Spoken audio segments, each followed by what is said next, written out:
अंतिम समय में एक पत्नी ने अपने पति से क्या मांगा? पापा, डॉक्टर जवाब दे चुके हैं, अब माँ कुछ दिनों की ही मेहमान है। बेटे जय ने अपने पिता दीनानाथ जी से कहा। दीनानाथ जी ने तो कुछ सुना ही नहीं, उनके कानों में तो डॉक्टर साहब के शब्द गूंज रहे थे। आपकी पत्नी अब कुछ समय की मेहमान है, हो सके तो उनकी अधूरी ख्वाहिशें पूरी करिए। उन्हें जो अच्छा लगता है उन्हें वो खिलाइए पिलाइए। दीनानाथ जी अपनी पत्नी को घर ले आए और उनकी देखभाल में लग गए। अब इस उम्र में उन्हें अपनी पत्नी की कीमत समझ आ रही थी। जब वो जाने की तैयारी में थी, डॉक्टर के कहे अनुसार वो उनकी हर ख्वाहिश पूरी करने के लिए बेचैन थे।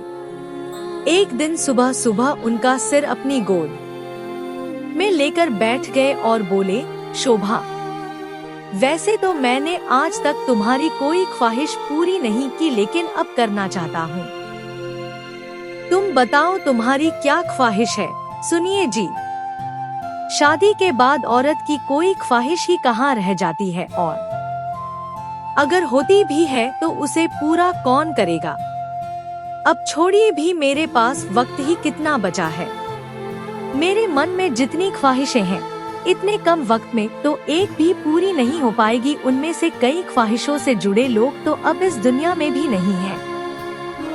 तुम कहकर तो देखो, मुझसे जो बन पड़ेगा मैं वो जरूर करूँगा।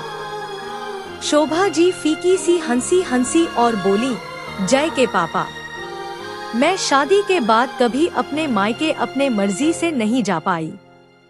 जब भी गई आपने आंसुओं से रूला कर ही भेजा। आपने और आपकी माँ ने इतने बंधनों में जकड़ कर रखा कि मायके का हर रिश्ता छुड़वा दिया। आज तक हर शादी ब्याह में साथ लेकर गए और उसी दिन या रात में ही भागते हुए लेकर चले आते। कभी सोचा आपने कि मेरा भी मन करता है कि एक रात अपने माँ बाप, भाई बहन, चाचा ताऊ, मामा मासी, बुआ सबके साथ रहने का, लेकिन आप तो कमरे से बाहर ही नहीं निकलने देते थे। मेरा बड़ा मन करता कि मैं भी वहाँ अपनी सब बहनों की तरह रुक कर सबके साथ हंसी ठिठोली करूं। लेकिन आपने कभी ये बात समझी ही नहीं। शादी के बाद मैंने कोई छोटा सा त्योहार भी मायके में नहीं मनाया। जीवन भर तरसती रह गई इस बात के लिए कि कभी तो मुझे किसी त्योहार पर मायके जाने का मौका मिले। सब लड़कियों को हर मौके पर मायके आते जाते देखती तो मन में हुक सी उठती, मेरे लिए ही ये सब इतना कठिन क्यों है? तब जवाब मिलता, क्योंकि तुम्हारा पति तुम्हारी ख्वाहिशें नहीं समझता, इसलिए तुम्हारी ये छोटी छोटी सी ख्वाहिशें भी पूरी नहीं हो पाती। अब आप बताएं कि आप मेरी ये ख्वाहिश पूरी कर पाएंगे? क्योंकि अब ना तो माता पिता रहे, ना वो भाई बहन रहे जिनके साथ समय बिताने का मन करता था। जब ब्याह कर आई तो बड़ा मन करता कि आप मुझे कहीं घुमाने, मूवी दिखाने ले जाएं। लेकिन आते ही घर गृहस्थी की बागडोर मेरे हाथों में सौंप दी गई। आज्ञाकारी बेटा बनने के चक्कर में आपने हमेशा मेरी छोटी सी छोटी ख्वाहिश को नजरअंदाज किया।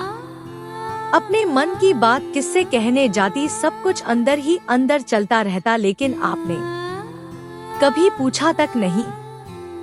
आपको याद होगा कि मेरी बड़ी ख्वाहिश थी कि हम लोग फोटो स्टूडियो चलकर एक तस्वीर खिंचवाएं, लेकिन जब आपसे कहा तो आपने साफ मना कर दिया।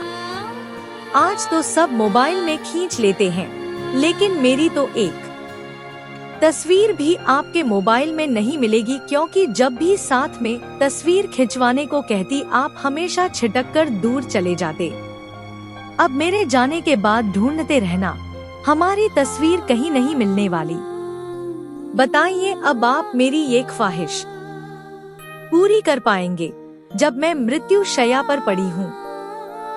कभी कुछ पहनती या ओढ़ती तो मन करता कि आप भी बाकी पतियों की तरह मेरी तारीफ करें, लेकिन आपको तो निगाह उठाकर देखने की भी फुर्सत नहीं रहती। कभी कुछ अच्छा बनाती तो सब तारीफ करते, आपकी तरफ बड़ी आस के साथ देखती, लेकिन आप देखकर भी अनदेखा कर देते। जिंदगी भर आपकी तारीफ के लिए तरसती रह गई, लेकिन आप कभी मेरे स्त्री मन को पढ़ ही नहीं पाए। मेरा आत्मविश्वास तक चला गया। मुझे लगता कि शायद मैं दुनिया की ऐसी औरत हूँ जिसके अंदर कोई खूबी नहीं जो पति को रिझा सके। मेरी ख्वाहिशें कोई बहुत बड़ी बड़ी भी नहीं थी, बहुत छोटी छोटी थी जो मन के अंदर ही दबी रह गई।